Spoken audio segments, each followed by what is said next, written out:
unapologetic, unadulterated, and uncompromising.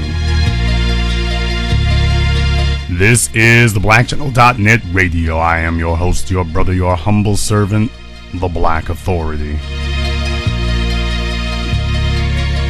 And if I sound a little somber tonight, it's because I am.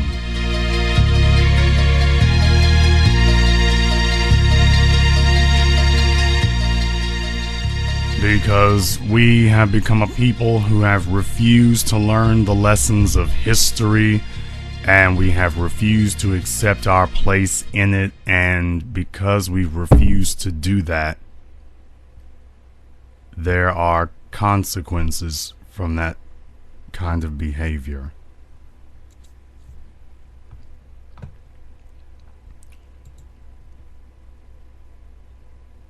There is a reason that over the last 5 years people have flocked and gravitated to the Black Channel. There's a reason why they come here. There's a reason why other people entertain them, but this is the only place that enlightens and informs, and we're the only one that does that because we are the only place that tells you what is coming before it gets here, before it even gets started. We are the only place that reminds you that the past is the best indicator of the future.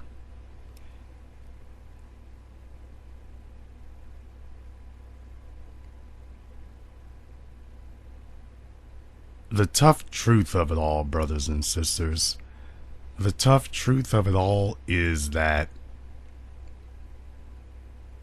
white supremacy broke us a long time ago, and we haven't come to grips with the fact that that happened, that occurred. We kind of try to tell ourselves it didn't happen simply because we're still quote unquote alive. We take that as some sort of victory. And the problem is that our continued survival is not something that we are even responsible for. And because we did not cause it or bring it into being, we can't sit here and congratulate about it. It is actually, as Dr. Umar Johnson puts it in 7 a.m., a fluke of history. And we have been greedily, dishonestly, fraudulently been attempting to claim responsibility for things that we have not even accomplished. We come from now 3 generations of black people who, at best,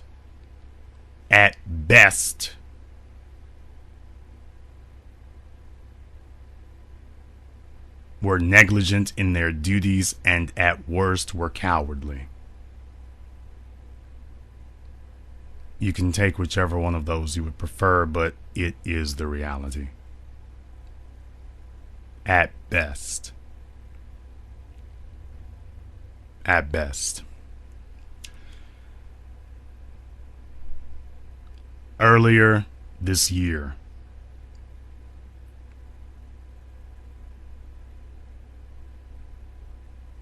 I told you all that California is done. I had passed judgment, pronounced sentence on California that it is done. There'll be a few black folk who will be able to make ends out of it. There always are. But as a place for us to aggregate power, California is done. The math no longer works. Black people have shrunken to such a minuscule population in California that they have been passed by all the other groups now.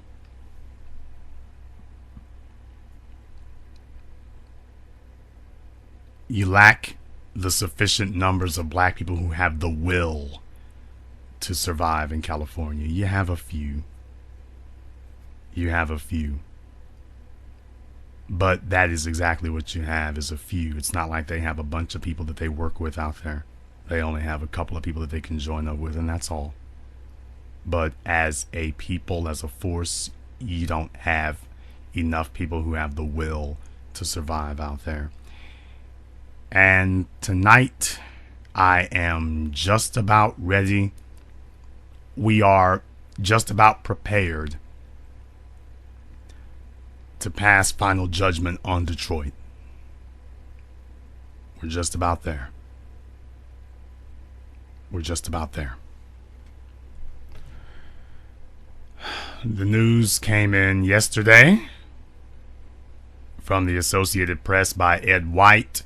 A judge on Friday approved Detroit's plan to get out of bankruptcy, ending the largest public filing in U.S. history and launching the city into a turnaround that will require discipline after years of corruption, budget-busting debt, and an exodus of residents. Detroit is cutting the pensions of general retirees by 4.5%, erasing $7 billion of debt, and promising to spend $1.7 billion, as billion with a B, $1.7 billion to demolish scores of dead buildings, improve public safety, that means more police, improve public safety,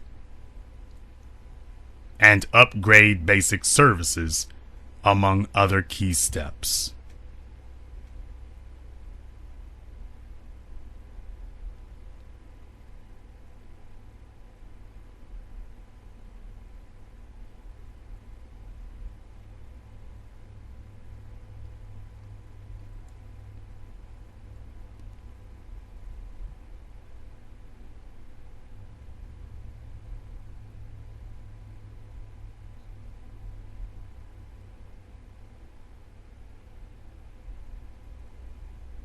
Brothers and sisters, you can only be warned for so long.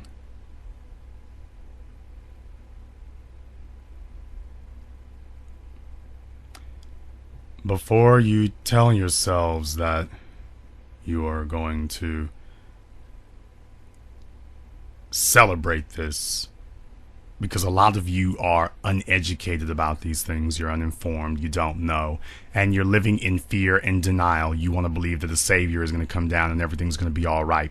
You want to believe that you can be as dumb as possible, that you can be as ignorant as possible, uneducated as possible, IQ as low as dirt, and that you will still be able to not only survive but thrive if you are willing to accept enough poverty.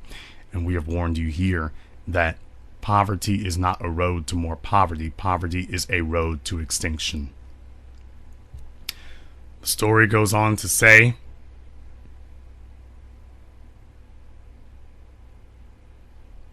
the case concluded in just under 16 months, lightning speed by bankruptcy standards. The success was largely due to a series of deals between Detroit and major creditors, especially retirees who agreed to accept smaller pension checks after the judge said they had no protection under the Michigan Constitution. Retirees who agreed to accept smaller pension checks after the judge said they had no protection under the Michigan Constitution. Most of these retirees are old black folk. Old black folk who spent their lives spitting on their children and their grandchildren. Old black folk who, after they got, as Tariq so affectionately calls it, the butter biscuits of integration, the ultimate butter biscuit of integration, that once they got that pat on the head, they danced their jig, they celebrated to their friends. We finally got Master to pat us on the head. We done, y'all. We done. We's done. Dance this jig here. Dance this jig here, Clementine. We's done.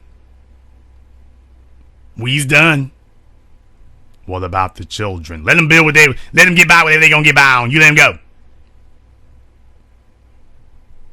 Black people are the only people on earth who routinely sabotage their own children. We're the only people on earth who have made it a culture of sabotaging our own and undermining our own children. We are the only people on earth who do that. And it is despicable, inexcusable, and unforgivable. That they got control and they got all these good jobs and all these fancy pensions, and then they did nothing for their children. Meanwhile, Arabs are getting off the planes. Meanwhile, Hispanics are crossing the border. Meanwhile, the British and the Irish and the Greeks and everybody else, the Indians and the Asians, are coming across the plains, and they are building a physical and economic legacy in Detroit for their children. But the old black folk of Detroit actually want you to respect them, and there are a lot of you out there who have enough cognitive dissonance, which basically means denial, that you are sitting here trying to honor people who not only did nothing for you but left you helpless and hopeless. They could have prevented every bit of this. They could have prevented every bit of this.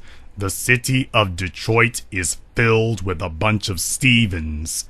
And if you ever saw the movie Django Unchained, you know who Steven is.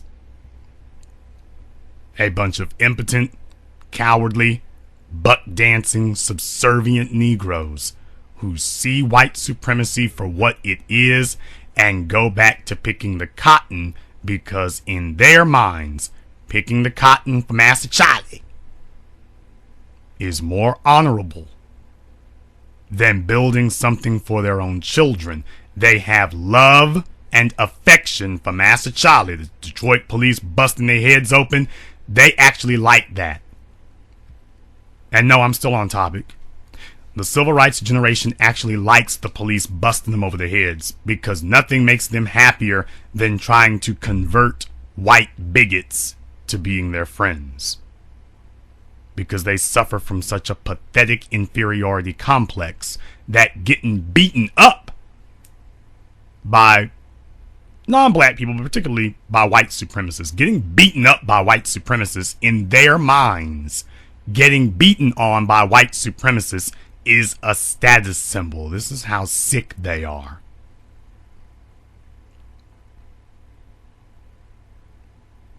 This is how sick they are.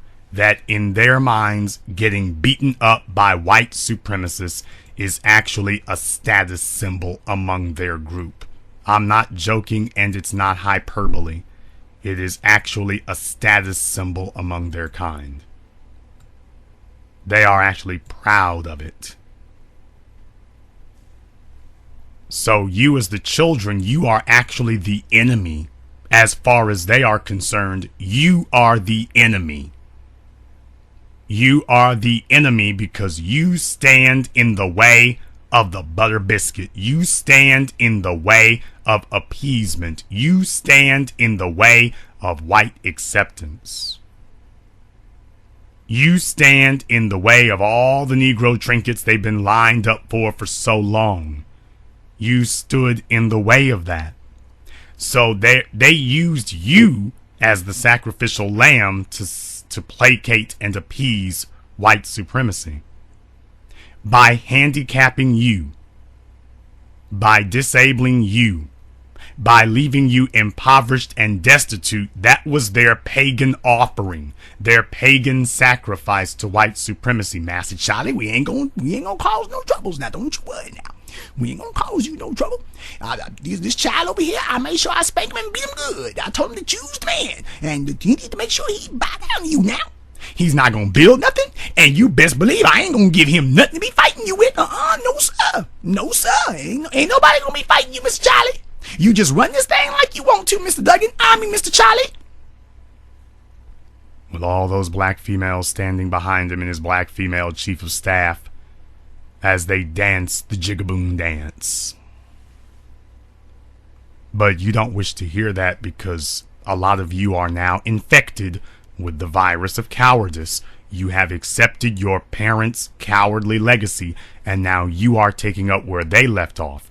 And just as they defend the white supremacy that has decimated and victimized them, you now defend the black cowardice that decimated and victimized you. Generations of cowards who refuse to face the reality because the reality is just so horrible. And it is just so easy to stay weak.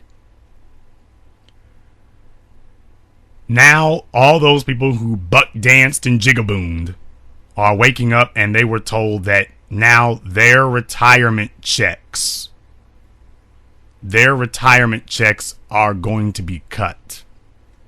Now, as I explained to you all before, and I've told you about this before, PBS Frontline did a fantastic piece. You can go to their website and go see it. They did a fantastic piece about bankruptcy from a few years back. And it's actually on their website. You can see it. It was dealing with specifically, I think it's called the end of retirement. Yeah, I believe that's the end of retirement. And it talks about United Airlines and how United Airlines went to court and filed bankruptcy, but they didn't file bankruptcy for just anything. They filed bankruptcy for one specific purpose. They went to court to file bankruptcy in order to get the court to reclassify their biggest obligation, their biggest financial obligation, their pensions. Because you see, in corporate America, what Mr. Fish last night, who claimed there's no white privilege, but yet, did you notice that Mr. Fish would not tell you all what the plan was to overthrow the white overlords at the top? Did you notice he never said a word about, okay, these are the white guys at the top who run things, and here's what we're gonna do about them? You notice at no time did he invite us to take any type of action against them, nor did he suggest what that action should be. Did you all notice that, by the way, last night? In everything he said, he never said what the action should be. Just thought I'd throw that in there for you. At no time does he ever mention that.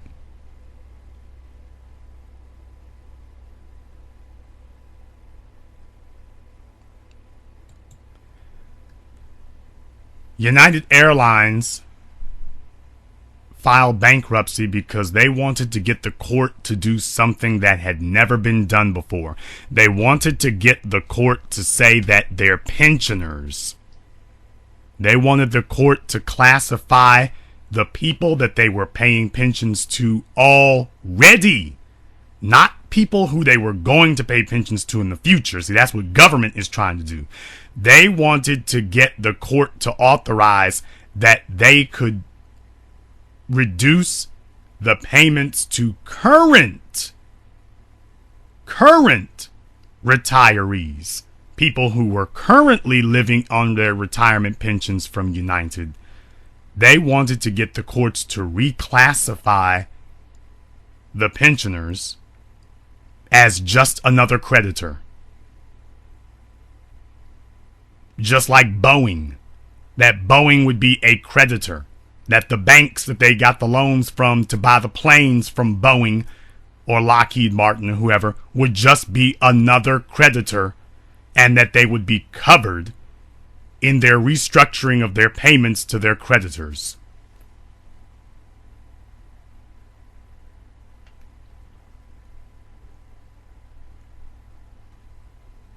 And then the court said yes. The court told them that yes, your pensions are just another creditor, and the pensioners have to get in line with everybody else. And what this was intended to do, and succeeded in doing, was forcing the pensioners, both current and future, to accept drastic cuts to their benefits and drastic cuts to their pension payments. So much so that many of them had to go back to work and get another job because their pensions were cut.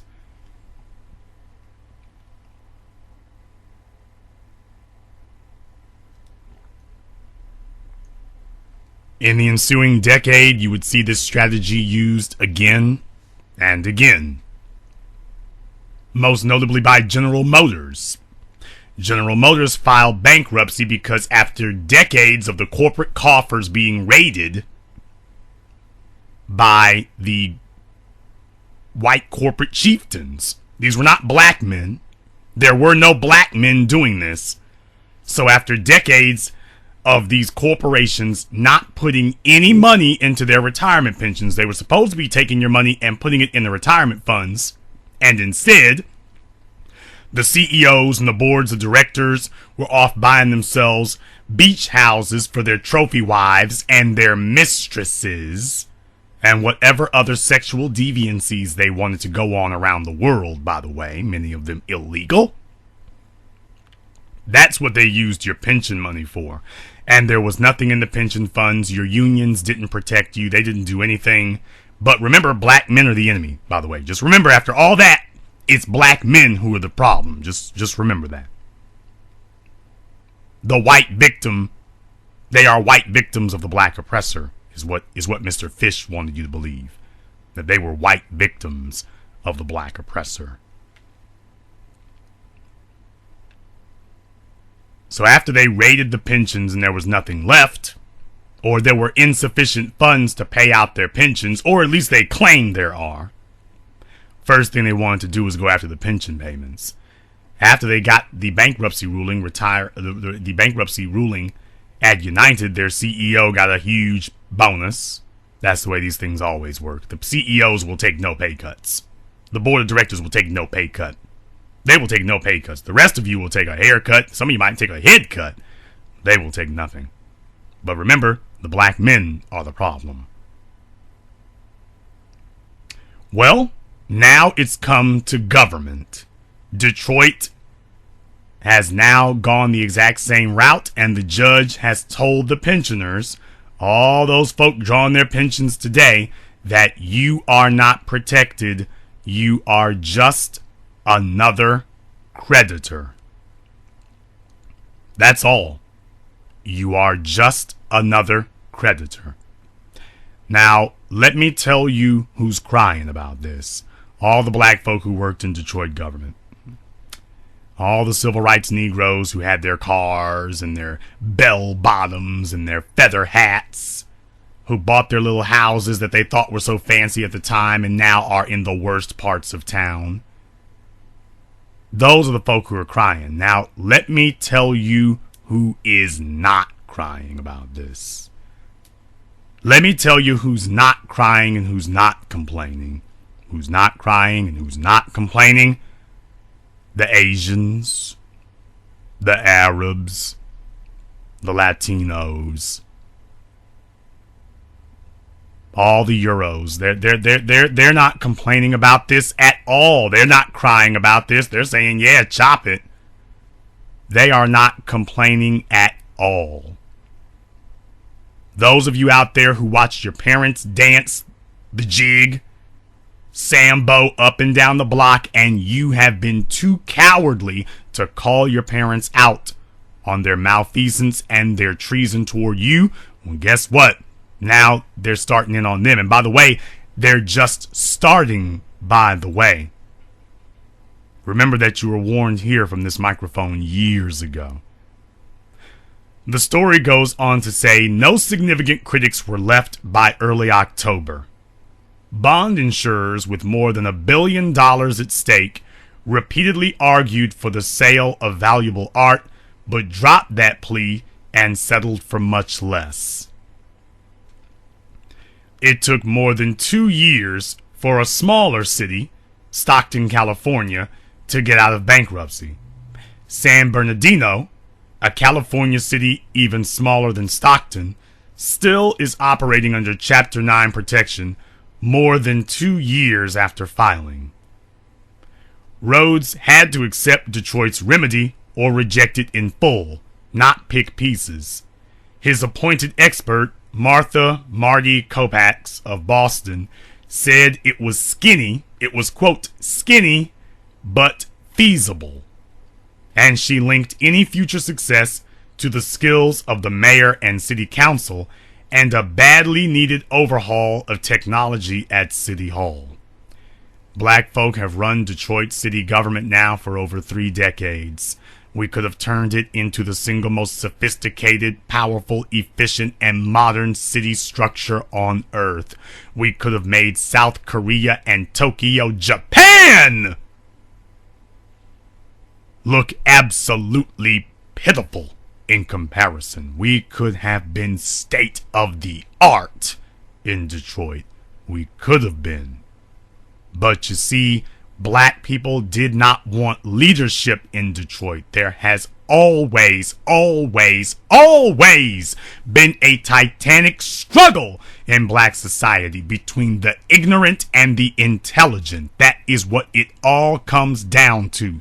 To the people who chew their toenails versus the people who can read and write.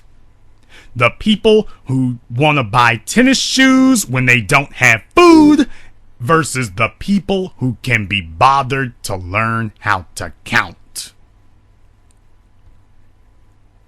And it has been that way since before the slave ships, on the slave ships, on the plantations, after the plantations. That is the struggle. That there are those of us who wish to live our lives as servants, pets, and children versus those of us who wish to live our lives as adults, free men, and free women. That's what it is. Those who wish to live their lives on a subhuman level versus those who wish to live their lives as men, as people. That is who the battle is between now. And you have to choose a choice. Now, you either join the intelligent or by default you're with the ignorant. It goes that way. There is no middle ground because the ignorant are the apathetic. And if you're doing nothing, you're with them. So you've made a choice either way. But in Detroit, we have elected failure after failure, fraud after fraud, liar after liar, because they told you what you wanted to hear. That was why you went along with it. You've gone along with it because they told you what you wanted to hear. You wanted to be lied to, and they gave you that. The story goes on to say the most unusual feature of the plan is an $816 million pot of money funded by the state, foundations, philanthropists, and the Detroit Institute of Arts. The money will patch holes in Detroit's pension funds, prevent even deeper cuts to retirees, and avert the sale of city-owned art at the world-class museum. They are just determined to hold on to that cultural legacy of theirs with the artwork, aren't they? Meanwhile, black people give away our cultural legacy at every turn because we see everything that we have as simply something available to be sold at a fire sale to get a pat on the head. We see everything that we have as just something as a bargaining chip to get a pat on the head. Black people are the only people on earth who have something in their minds that is more valuable than money, and that is white acceptance. White acceptance means more to black people in the past, present, and future than anything else. Now, we better try to change that future part, but for most black people today, they would sell their souls, and they do, every day, to get acceptance. As long as they can get acceptance from the predominant society, they are done. They don't care what happens after that moment. They have reached the promised land.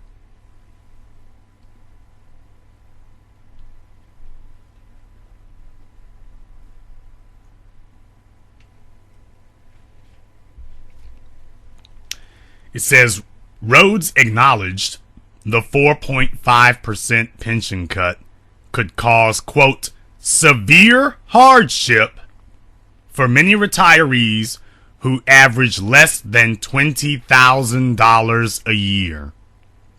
But he said the solution, quote, borders on miraculous, especially when the city at one time was proposing reductions of more than 20%. Now that would have hurt, because that would have meant they were going to knock off 4,000 $20,000, which is 1/5 of that 20%. I mean, 1/5 of that $20,000. But we as black people have made it our goal that we are not going to take care of ourselves. We are going to be dependent upon other people to see to it that our futures are taken care of. And they're certainly taking care of you now, aren't they? They're certainly taking care of you now.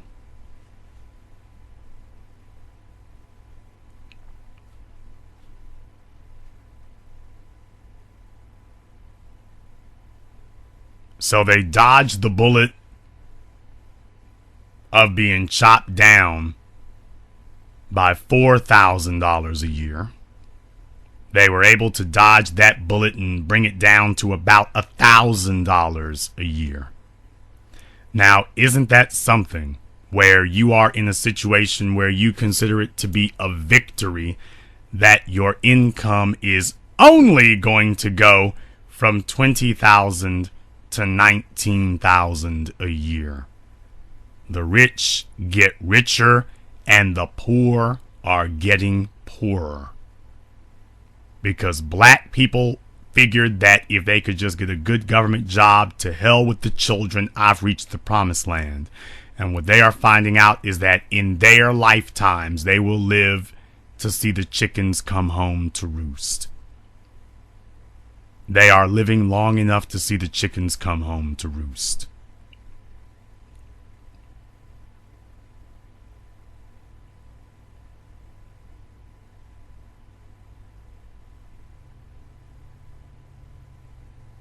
They are celebrating losing 4.5%.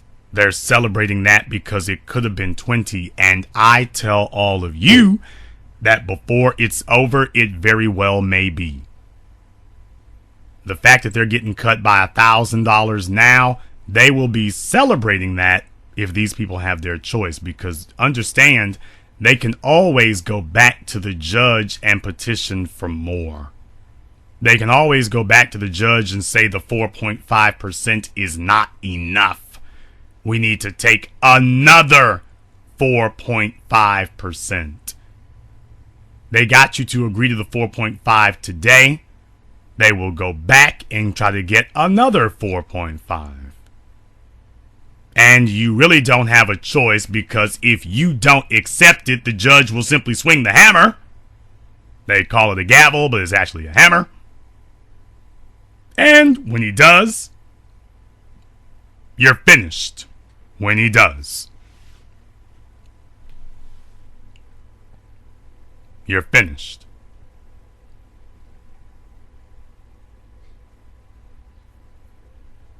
Michigan Governor Rick Snyder, who I believe was just reelected, appointed Kevin Orr, his token, as emergency manager in March of 2013, giving him extraordinary authority to fix the city's finances. 4 months later, they agreed that bankruptcy was a drastic but necessary step.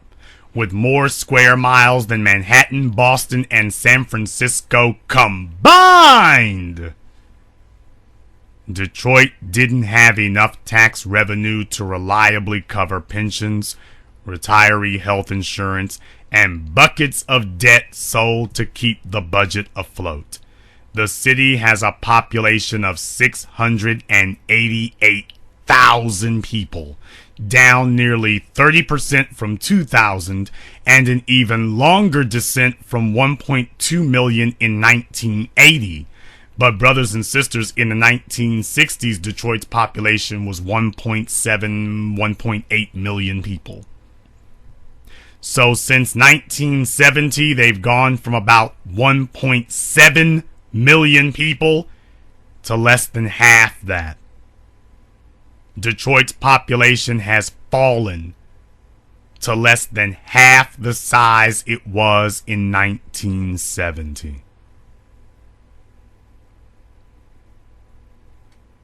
Now listen to the last paragraph of the story here that the Associated Press writer Mr. Ed White, ironic, says here. Listen to this last paragraph he puts in here. Mayor Duggan, in office less than a year, is the fourth mayor since 2008, that's 6 years, when Kwame Kilpatrick resigned in office. A dreadful debt deal under Kilpatrick that locked Detroit into a high interest rate when rates were falling during the recession contributed to the bankruptcy.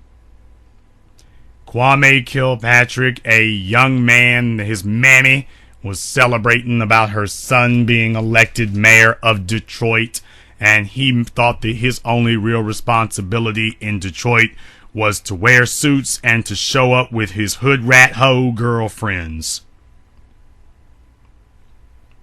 And ultimately, that penchant, that obsession, that fixation with getting attention. He wasn't concerned about leading. He wasn't concerned about innovating. He wasn't concerned about a black legacy. He was concerned about black girls' draws and whatever else he was trying to take to bed in the mayor's office. Those were his priorities. And today, Kwame Kilpatrick is facing spending many, many years in prison. They're just taking him from one prison to another. And it's not justifiable in a lot of regards there. This is much stiffer than they do to other people. But let me tell you something. As a matter of honor and as a matter of karma, Kwame Kilpatrick is getting exactly what he deserves.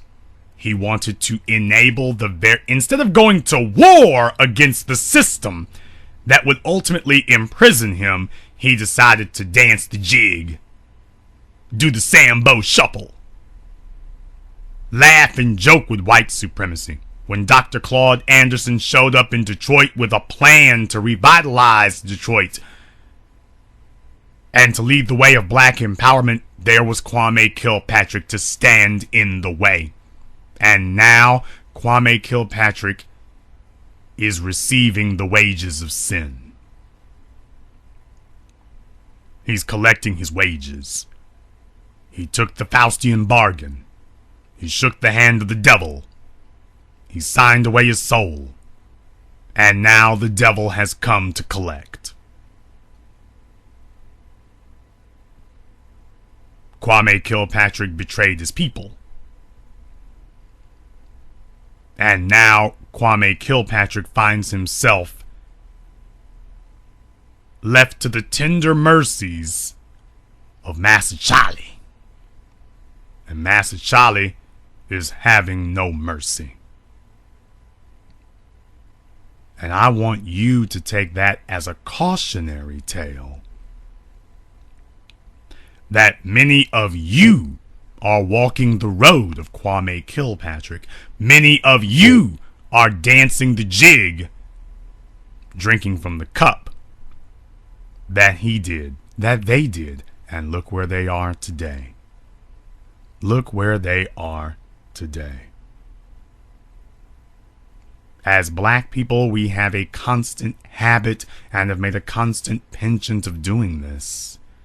We tell ourselves that somebody else is going to come ride to our rescue, that we can be as dumb as we wish to be, and everything will just be quite fine. And you are finding out that that will not be the case. And tonight, brothers and sisters, I held this broadcast with you tonight. I read that article with you here tonight because I wanted to say to you that I am just about 90% of the way to declaring Detroit beyond saving. I'm almost to the point of declaring that Detroit is beyond salvaging. We're almost there. It's not going to be much longer. If I see this population number dip any lower than it already is, and depending on how this bankruptcy goes in the next 12 months, here's the problem, folks. Do you understand that they are going to spend $1 billion to see about demolishing buildings, among other things? Over $1 billion to demolish buildings and hire more cops. They said public safety. Now, if you're black, you should understand that the only real threat are black males. We want to get $1 billion to demolish old buildings that black folk used to live in and stay in. We want $1 billion to knock down the buildings black folk are in or were in, and to hire more police. So we want to knock down the buildings where black people no longer are, and we want police to regulate the black people who are still here. We want more police to regulate the black folk who are still here. That's what we want.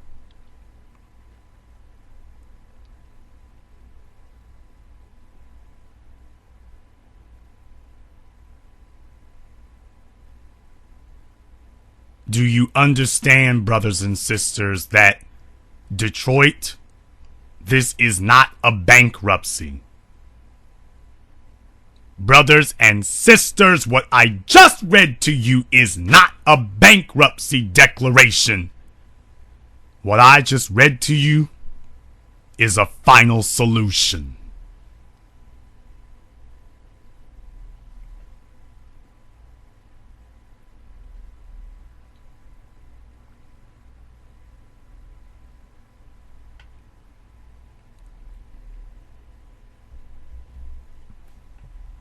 If we were a more honest people, we would simply accept it for what it is. What I just read to you is a final solution.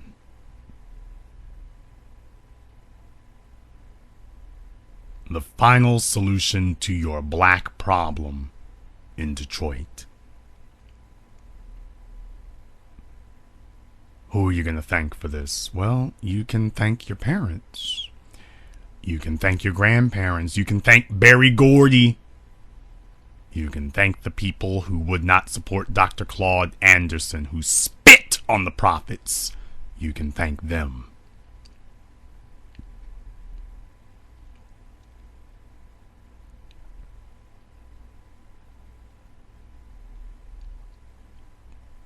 And as black people, we have played this game with people who are playing the game of annihilation with us. We are trying to figure out how to get a pat on the head from people who are trying to figure out how to annihilate us. And guess who's winning? Guess who's winning this? Brothers and sisters, as you all know, the Black Channel is the place that tells you the truth about these things. The Black Channel is the place that tells you the truth about these things.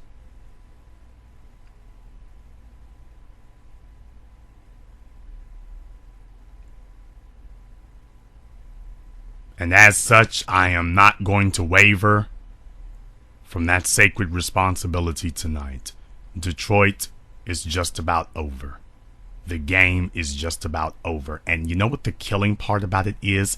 The game is just about over for you if the bankruptcy succeeds.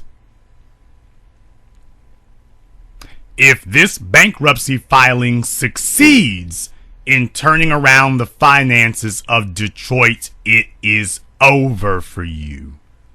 It is more likely that you will be decimated if this bankruptcy filing does turn around the city's finances than if it doesn't. If things simply proceed the way that they are, muddling, sluggish, a cesspool and a quicksand, if it continues on like that, you may have a chance.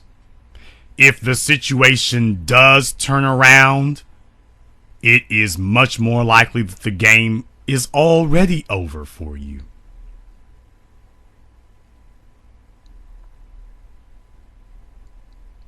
it's much more likely that the game is already over.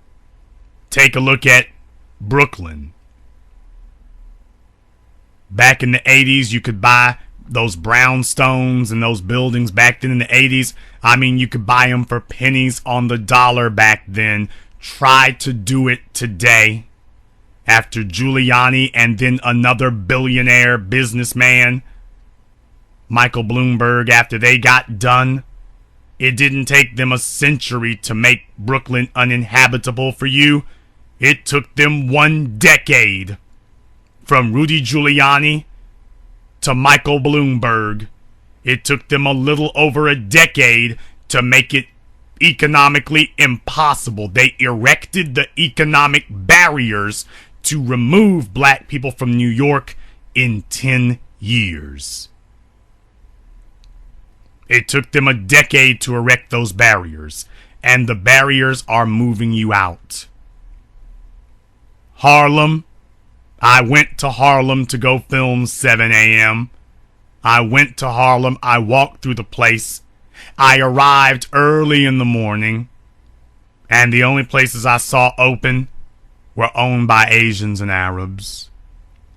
I am in supposedly the blackest part of New York, a historic haven for black people in New York, and all I saw was that was just the marketing. We call it the black part of New York, but it ain't nothing black about it. You don't own anything. You don't own anything. And I saw a bunch of black people walking the streets who were not interested in owning anything. And then as I traveled back to Midtown Manhattan, and for those of you who live in New York, you understand it. I mean, it's really just crossing the street to go from Midtown to Harlem, basically. It's basically crossing the street. And in my mind, visually, I could see it all. Those gigantic skyscrapers in Midtown. Those gigantic skyscrapers. 30 Rock. The GM building. Freedom Tower. I could see all of it. I could see it. And then I took a look to my left and there was Harlem. To my right were the skyscrapers and to my left was Harlem. No skyscrapers, just a bunch of folk living and walking. And I visualized it as an incline. That Harlem was at the bottom and the skyscrapers were at the top of a hill, but that the skyscrapers had gotten so big, so voluminous, so large, so overcrowded on top of that hill that they were now about to topple and fall over and come rolling down the hill straight into Harlem. That they have used up all the valuable real estate in Midtown, and now the encroachment is going to begin of expanding out. You've gone up and down as far as you can go. The inevitable step is to start moving towards Harlem now.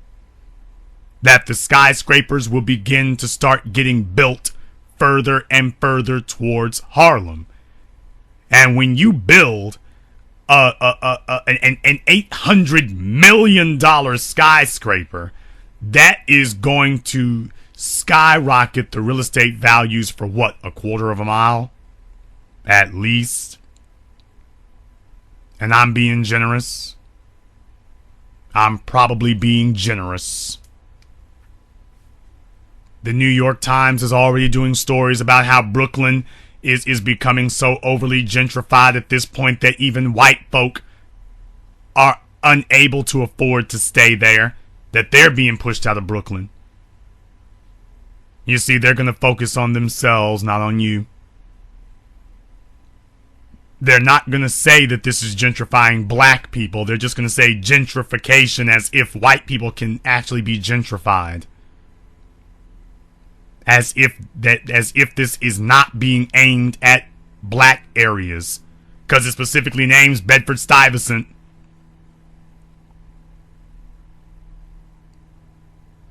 These are the things that we have ignored for so long, and I am telling you all that the day of reckoning is here, from one place to another, from one side to another. You will no longer have the option or the luxury of ignoring this. And I'm saying to you that in Detroit, it's just about over.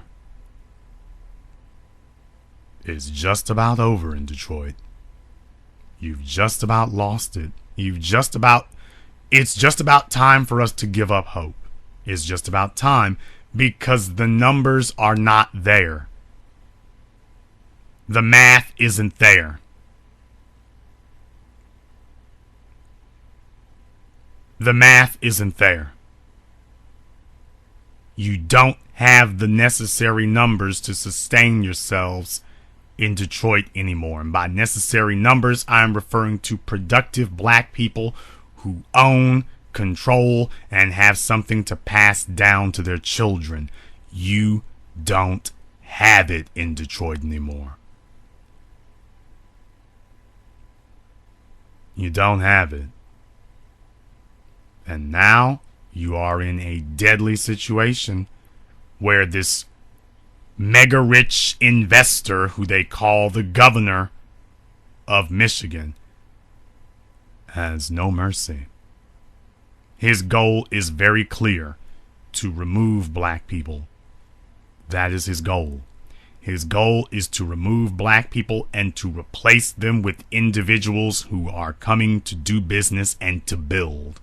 But if you are a black person in the state of Michigan and you are not buying and building, as far as he is concerned, you are blight.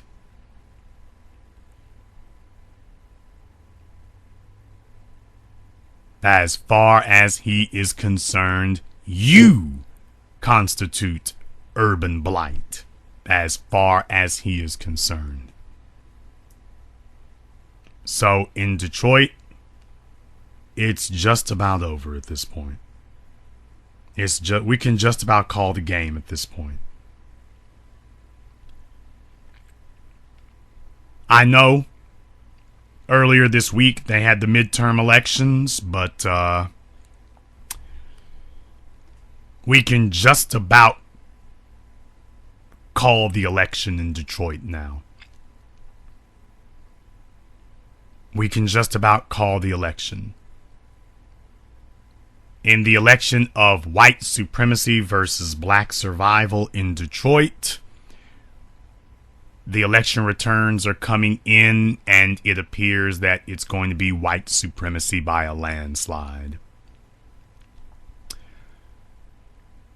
And brothers and sisters, I am going to announce to you tonight that this is the situation. This is the reality. This is what is happening. And this is good. That's right. I am telling you that this is good. Because you see, you can only warn a people that something is going to happen for so long until it finally does.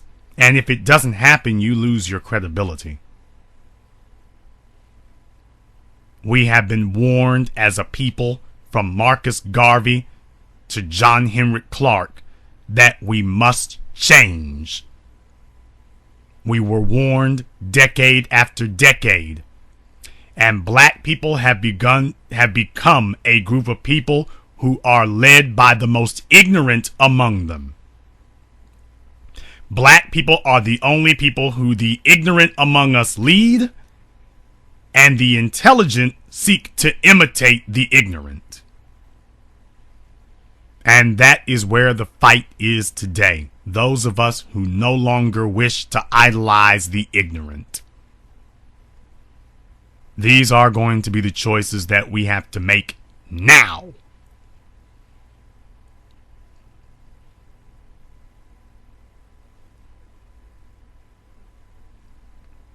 The black people who have become comfortable with poverty, who have become happy with weakness, who aspire to be destitute. That's where the battle is today. And we have to make our decision whether or not we're going to go along with that. Because the day of reckoning is here. Brooklyn, Harlem, you're next. It will not require a bankruptcy filing. You are simply going to be priced out of existence. In California, the strategy is to bring in so many non-black people that they drown you. They have succeeded. California is not on the way to succeeding to drown black people. California has succeeded. It's over in California. They have succeeded. Mission accomplished. In Detroit, they see that black folk have the numbers and have the political might. So the Democrats, the white Democrats, Jennifer Granholm, passed the law that said that, well, we'll just overlook democracy. So that was what they did. Black folk voted for Jennifer Granholm, and she passed the emergency finance manager law, but she never used it. And when she left office, she let the Republican, the white Republican, Rick Snyder in, and he said, thank you very much for that there hammer. And she said, you're quite welcome. Now go bash them niggers. And that was exactly what he did. That was exactly what he did. In Harlem and Brooklyn, they are not using immigrants, and they're not using legislation. They are using their massive financial might to do it.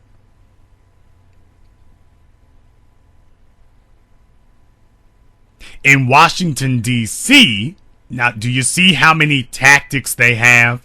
You thought that you could protect yourself if you just simply changed up. But there's a reason why we're going from place to place to place. And you'd say, well, okay, in California, okay, they brought in all these illegals and they're drowning us out. Okay, well, we'll just go to a place where we have superior numbers. Okay, we're going to run to Detroit. Run to Detroit. They went to Detroit. Well, okay, we got superior numbers here, so they can't use that illegals thing here, so we okay. Get back to dancing that jig. Yeah, dance the jig. What do you mean, emergency finance manager? What do you mean the city council doesn't have a vote anymore? What do you mean he's gonna just take our pensions? Okay, well, I'm in Harlem and Brooklyn, so we okay over here. And we ain't gotta worry about illegals, and we don't have to worry about emergency finance managers in bankruptcy. We ain't gotta worry. What do you mean, Capitol building construction? Who the hell is that? Bloomberg building? What the hell? Silverstein construction? Trump investments? What the hell is what are all these bulldozers and cranes doing down the block? Every time that you are playing defense, you are playing defense and not even playing it very well. And everywhere you go, these guys are changing up the play on you. They have evolved at a frightening rate. And everywhere where you're going to try to make a stand, they're just changing up the strategy. In Washington, D.C., they are using a mixture of gentrification financially and ethnically. They're using a mixture in Washington, D.C.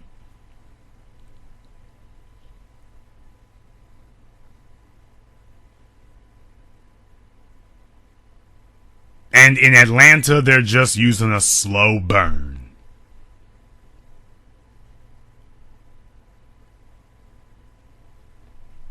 New Orleans has already fallen, as you all know. Did you see how we just did this big circle around the country? Did you see how we just did that?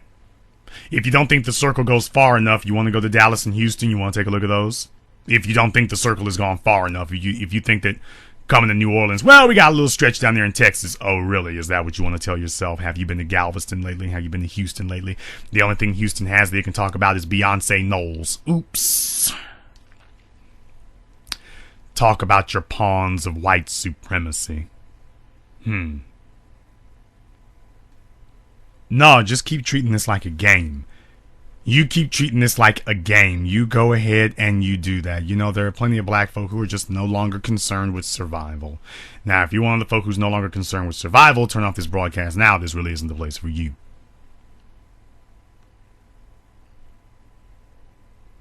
Brothers and sisters, this is the situation.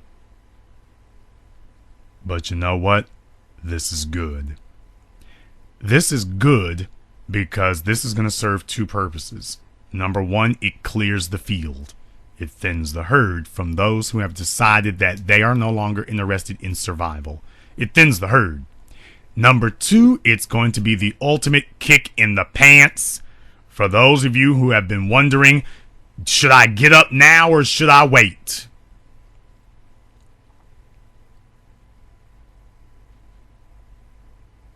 Should I get up now or should I wait?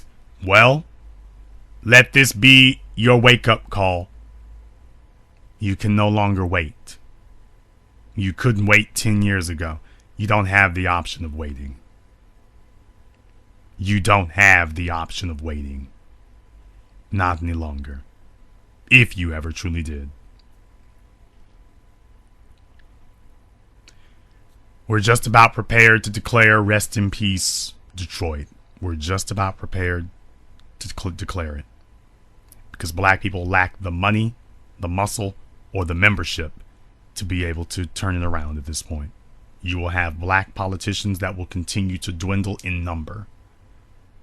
And as we see more Arabs and Latinos flood into the area, they want to make whole immigration tunnels for them now. They want to make whole fast-track immigration tunnels for non-citizen entrepreneurs in Detroit. They want to make whole tunnels for you. You know why? Because black people in Detroit ain't building nothing. Black people in Detroit will not even get together and pool their money to make a grocery store. Something that they need. Black people are just standing around and looking. That plantation Sambo syndrome. The Sambo syndrome where you just stand around waiting for massa to give you instructions like a robot. And if he doesn't tell you to do it, then A, you don't see the value in it, and B, you don't see a reason to move.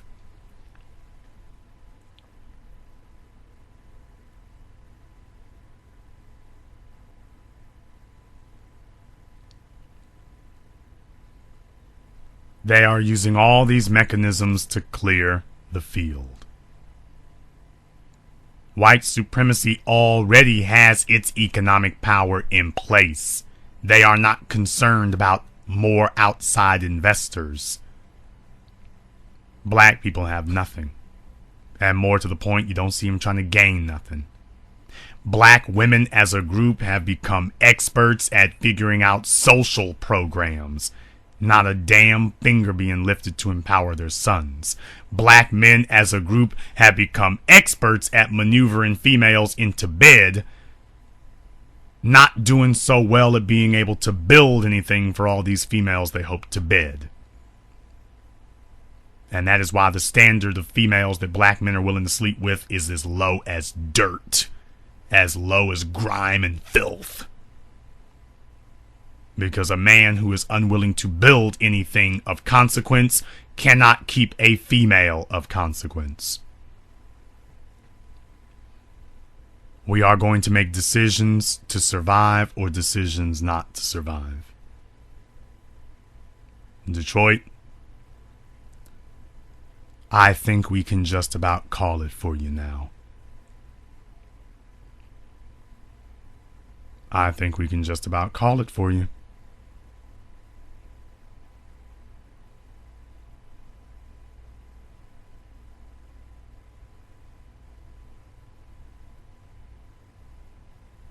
Who's next? Who's next?